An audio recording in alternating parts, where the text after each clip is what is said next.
বসরি রাহমাতুল্লাহি আলাইহি খুব ছোট মাপের ওলি ছিলেন না বড়? কথা বলেন না কেন? ছোট না বড়? অনেক বড় ওলি ছিলেন।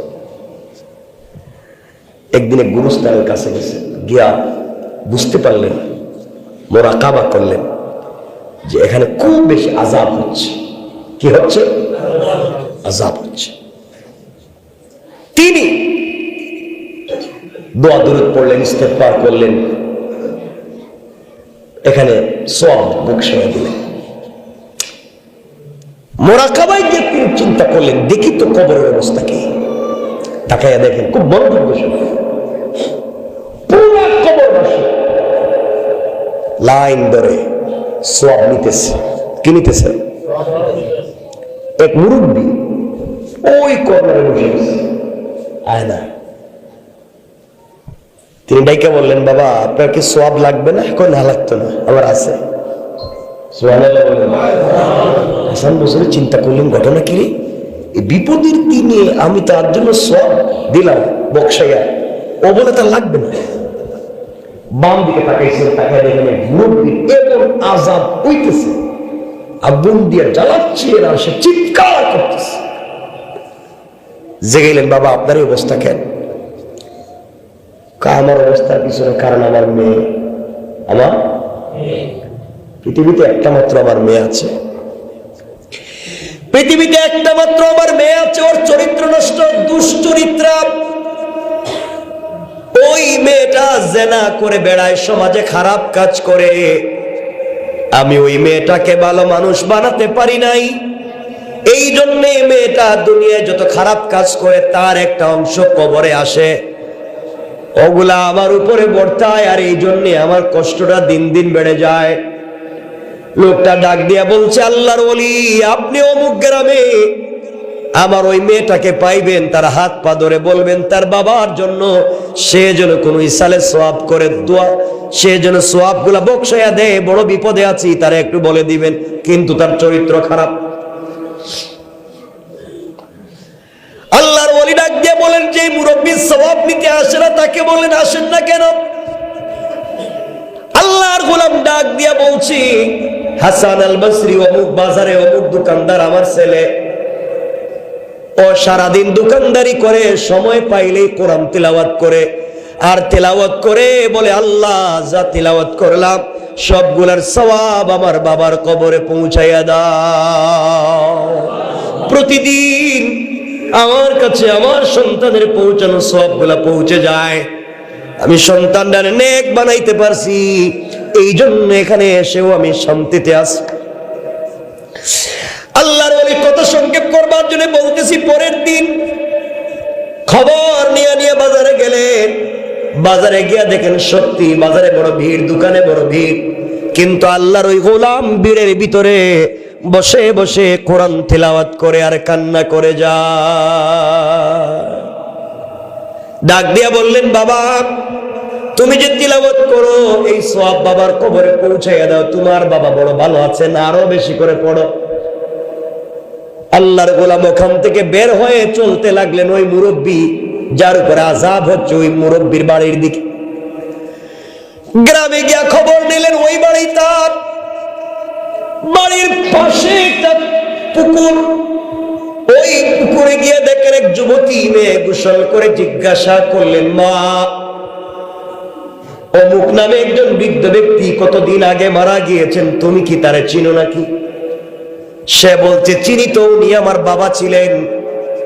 আল্লাহর ওলি হাসান আল বসরি বলছেন, আমি দেখছি তার কবরে বড় আযাব হয়, তিনি আমাকে বলেছেন তোমার কাছে বলার জন্য তুমি তোমার বাপায়ের জন্য কিছু ইসালে সওয়াব করো, দোয়া বকশাও। মেয়ে ছিল দুশ্চরিত্রা, চরিত্রহীন, ঠাট্টা মস্করা করে ডাক দিয়ে বলছে, হাসান আল বসরি আর কোনো কথা বলার জায়গা পাও না, যাও যাও আমার এখান থেকে যাও, আমি কিছুই করতে পারবো না। এই বলে এক চুল্লু পানি হাতে নিয়া ওই পানি হাসান আল বসরির মুখের উপরে মারছে। চিন্তা করেন কত খারাপ।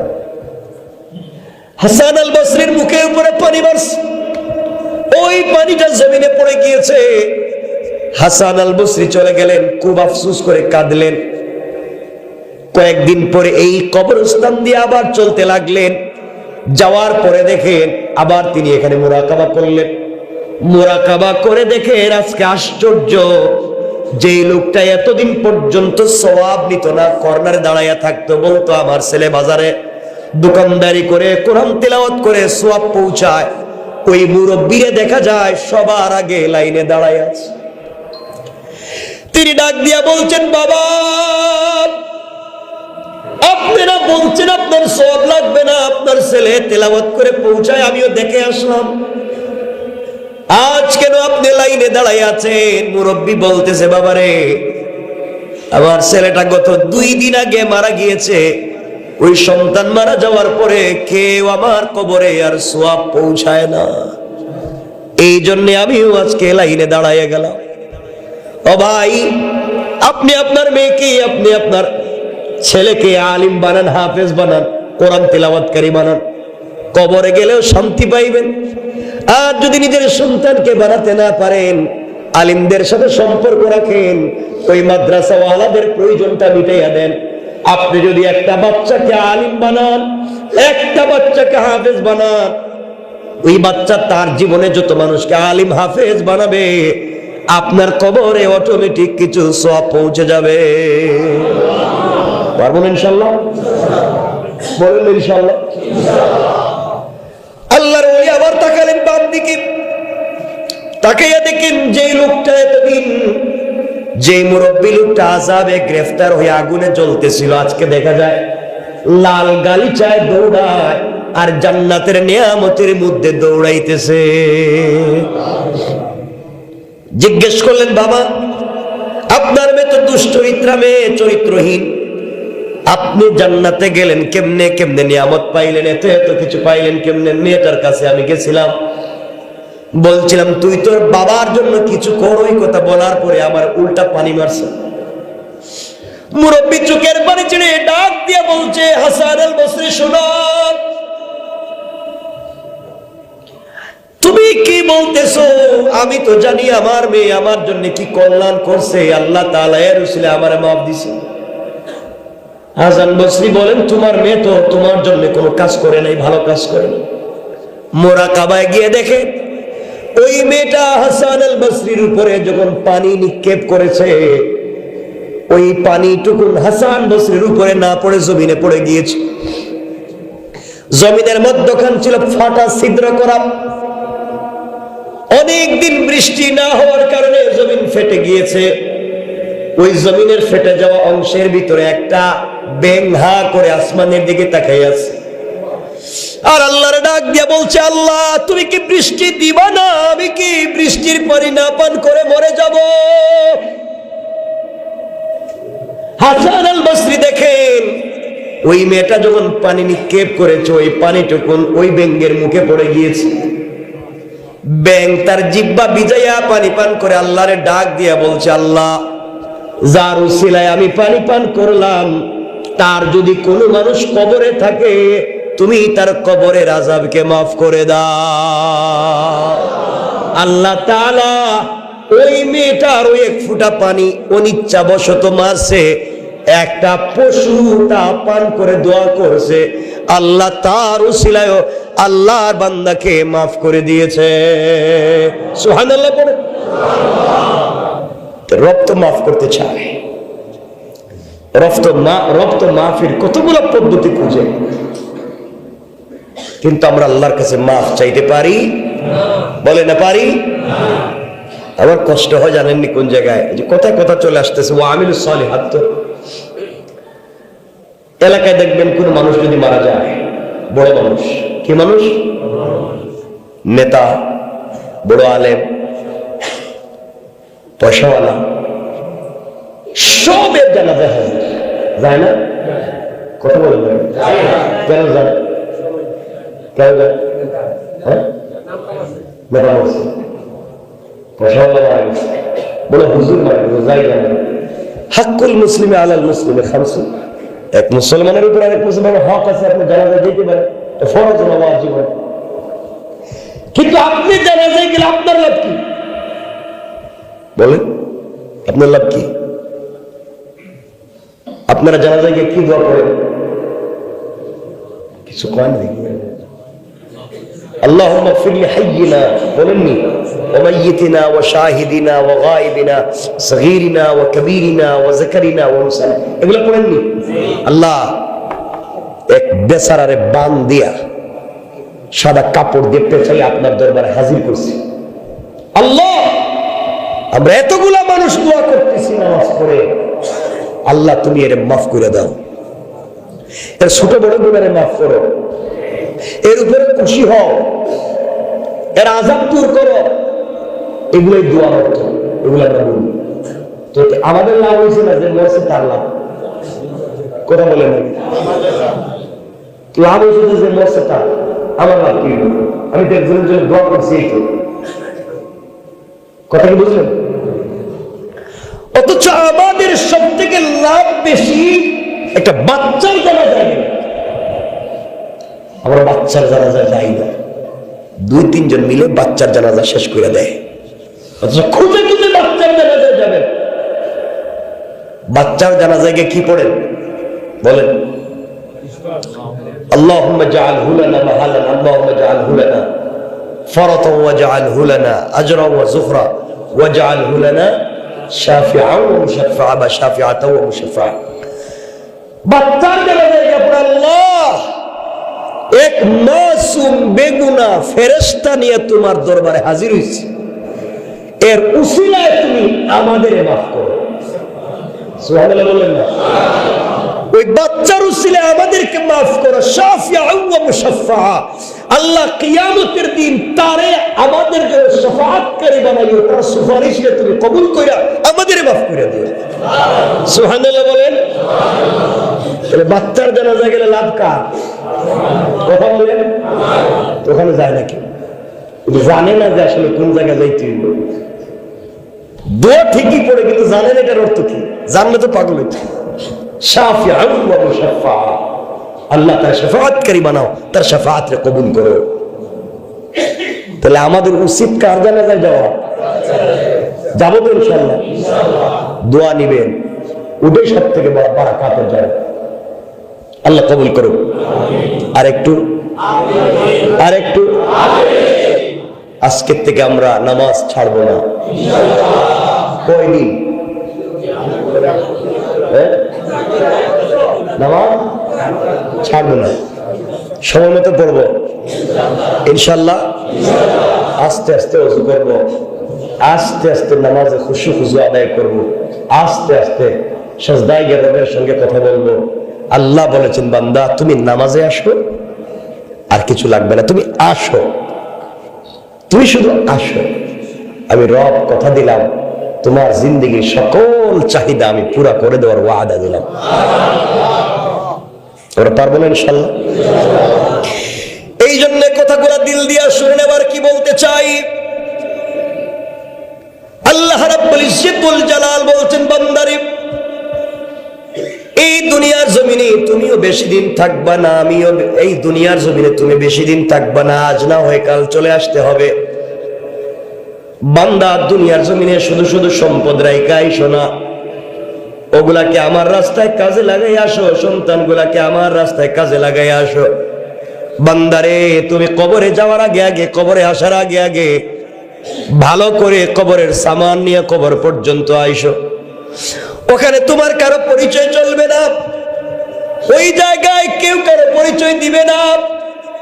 কিয়ামতের দিনে মুসিবতের সময় আমার আমলনামা যদি আমার ডান হাতে না আসে, এই পৃথিবীতে বেঁচে থেকে কোনো লাভ নাই, এই পৃথিবীতে কল্যাণের কাজ করে লাভ নাই। যদি কিয়ামতের দিন আপনার আমার আমলনামা আপনার আমার ডাইন হাতে না আসে, কিয়ামতের দিনে আমলনামা যদি ডান হাতে চলে আসে, তার যে আনন্দ ঘুরে বেড়াবে, এই যে দেখো আমার আমলনামা ডান হাতে। আর যার বাম হাতে আমলনামা চলে আসবে, তার কষ্টের আর শেষ থাকবে না। এই জন্য কিয়ামতের দিনে মুসিবতের সময়ে কান্নাকাটি করার চাইতে জীবিত থাকতে কাঁদতে হবে। আপনি আমি এখনো জীবিত আছি, আপনি আমি আব্দুল কাদের জিলানী, মুঈনুদ্দিন চিশতি, শাহজালাল, শাহপরানের চাইতে আমি আর আপনি এখন এই মুহূর্তে দামি। কথা বলে না কেন? শাহজালালের চাইতে, শাহপরানের চাইতে, মঈনুদ্দিন চিশতির চাইতে, আব্দুল কাদের জিলানীর চাইতে তুমি আমি এখন দামি। কারণ আব্দুল কাদের জিলানী চাইলে এই মুহূর্তে তিলাওয়াত করতে পারবেন না, চাইলে ইস্তেগফার করে দোয়া করতে পারবেন না। তুমি আমি এখনো জীবিত, চাইলে এখনো তওবা ইস্তেগফার করতে পারি। এই জন্য বাবা, আল্লাহর ওয়াস্তে কিয়ামতের দিন গিয়ে হাজার হাজার হাজার হাজার নেক আমল নিয়ে গিয়ে লাভ হবে না যদি দুনিয়ার জমিনে আমরা বিপদগ্রস্ত হয়ে যাই। এই জন্য একটা সেজদার কত দাম, একটা সেজদার কত দাম। আসমান জমিনে যা আছে সব বিক্রি করে দিলে মুমিনের একটা সেজদার দাম হবে না। এই কথা বলে আমরা আলোচনা শেষ করব। বলতে বলতেই লম্বা করে দিয়েছি। এবার মনোযোগ দিয়ে শুনেন কি বলতে চাই। আল্লাহ তাআলা জিবরিল আমিনকে যখন সৃষ্টি করলেন, জিবরাইল বলছেন আল্লাহ আপনার সঙ্গে আমি কিছু পার্সোনালি স্পেশালি কথা বলতে চাই। আল্লাহ বলছেন জিবরাইল বলো না। জিবরাইল বলছেন আল্লাহ তাই বলো না, কি করলে তোমাকে সন্তুষ্ট করা যাবে? আল্লাহ আমি চাই না তুমি কোনোদিন আমার উপর অসন্তুষ্ট হয়ে যাও, আমি চাই পুরা জিন্দেগি তুমি আমার উপরে সন্তুষ্ট থাকো। কি করতে হবে? আল্লাহ বলেন জিবরাইল কি করতে চাও? তুমি যদি আমাকে সন্তুষ্ট করতে চাও তাইলে আরশ, কুরসি, লৌহ কলম, জান্নাত, জাহান্নাম যা সৃষ্টি করেছি, যা সৃষ্টি করি নাই, সব যদি তুমি আমার কদমে রেখে দাও আমাকে খুশি করতে পারবে? আয় আল্লাহ আমি তো খুশি করতে চাই, তাহলে কি করা লাগবে? আল্লাহ বললেন জিবরাইল পুরো পৃথিবী দিলে খুশি হব না, জান্নাত দিলে খুশি হব না, কিন্তু কেউ যদি আমার কদমে সিজদায় পড়ে ডাক দিয়া পড়ে সুবহানা রাব্বিয়াল আলা, আমি আল্লাহ বান্দার উপরে খুশি হয়ে যাই, জিবরাইল খুশি হয়ে যায়। এই কথা শুনে জিবরিল আমিন মুস্কি হাসলেন। আল্লাহ তাহলে আর কোনোদিন আপনি আমার উপরে অসন্তুষ্ট হতেই পারবেন না, কারণ এমন কাজ আমি করব পৃথিবীতে এই কাজ আর কেউ ভবিষ্যতে করতে পারবে না। এই বলে জিবরিল আমিন সিজদায় পড়ে গেলেন। কেউ বলছেন জিবরাইল সিজদা করলেন একাধারে 30,000 বছর সিজদা করলেন, আর কেউ বলছেন 70,000 বছর জিবরিল আমিন একাধারে আল্লাহর কদমে সিজদা করলেন। মাথা উঠায় না, বলছে আল্লাহ তুমি সন্তুষ্ট না হলে আমি কিন্তু মাথা উঠাবো না। এতদিন পরে আল্লাহ বলছেন মাথা উঠাও। জিবরিল আমিন মাথা উঠালেন। আল্লাহ এত লম্বা সিজদা করছি, আমার মনে হয় কিয়ামত পর্যন্ত এত লম্বা সিজদা দেওয়ার মতো কেউ হায়াত পাবে না। তুমি বলো না আমি তোমাকে সন্তুষ্ট করতে পারলাম কিনা, তুমি খুশি হইলে কিনা? আল্লাহ বলছেন জিবরাইল এই প্রশ্নের জবাব জানবার আগে আমার আরশে আজিমের দিকে একবার তাকাও। জিবরিল আমিন বলছেন আল্লাহ আপনার কাছে জবাব চাইলাম, সিজদা দিলাম, খুশি হইলেন কিনা জানতে চাই। আর তুমি বলো আরশে আজিমের দিকে তাকাবো, ওখানে কি? আরশে আজিমের দিকে তাকাইয়া দেখো ওখানে লেখা লা ইলাহা ইল্লাল্লাহু মুহাম্মাদুর রাসূলুল্লাহ। আল্লাহ 70,000 বছর সিজদা করলাম, তুমি সন্তুষ্ট কিনা জানতে চাইলাম, আর তুমি কিনা আমার কালিমা দেখাইয়া দিলা। এই কালিমা দিয়ে আমি কি করব? এই কালিমার সঙ্গে আমার সম্পর্ক কি?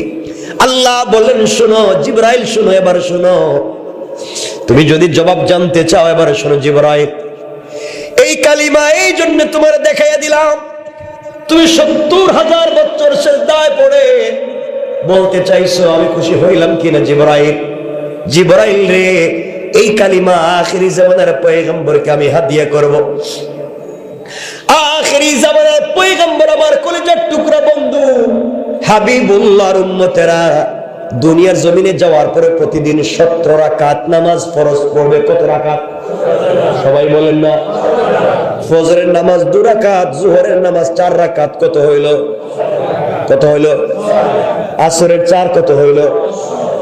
মাগরিবের 3 কত হলো? ইশার 4 কত হলো? আল্লাহ বলেন আখিরি জামানের উম্মতেরা, আমার গোলামেরা, প্রতিদিন কমপক্ষে 70 রাকাত সালাত ফরজ পড়বে। 70 রাকাত সালাত ফরজ পড়বে। প্রতিদিন 5 ওয়াক্ত নামাজ ফরজ পড়বে। 5 ওয়াক্তে 70 রাকাত সালাত ফরজ পড়বে। প্রত্যেকটা রাকাতে কমপক্ষে 2টা করে সেজদা দিবে। প্রত্যেকটা সেজদায় কমপক্ষে 3 বার করে পড়বে সুবহানা রাব্বিয়াল আলা। জিবরাইল শুনে রাখো, 70,000 বছর সেজদা দিয়া খুশি হইছে কিনা জানতে চাও? আখিরি জামানের গোলামেরা সেজদায় গিয়ে একবার যখন পড়বে সুবহানা রাব্বিয়াল আলা, তার একবারের সুবহানা রাব্বিয়াল আলা বলার কারণে যেই মর্যাদা, যেই সম্মানের মালিক হবে, তুমি 70,000 বছর সেজদা করে যেই মর্যাদা পাও নাই, আল্লাহর গোলাম একবার সেজদায় গিয়া সুবহান রাব্বিয়াল আলা বলবার পরে তোমার চাইতেও কোটি কোটি গুণ বেশি মর্যাদার মালিক হয়ে যায়। আল্লাহু আকবার।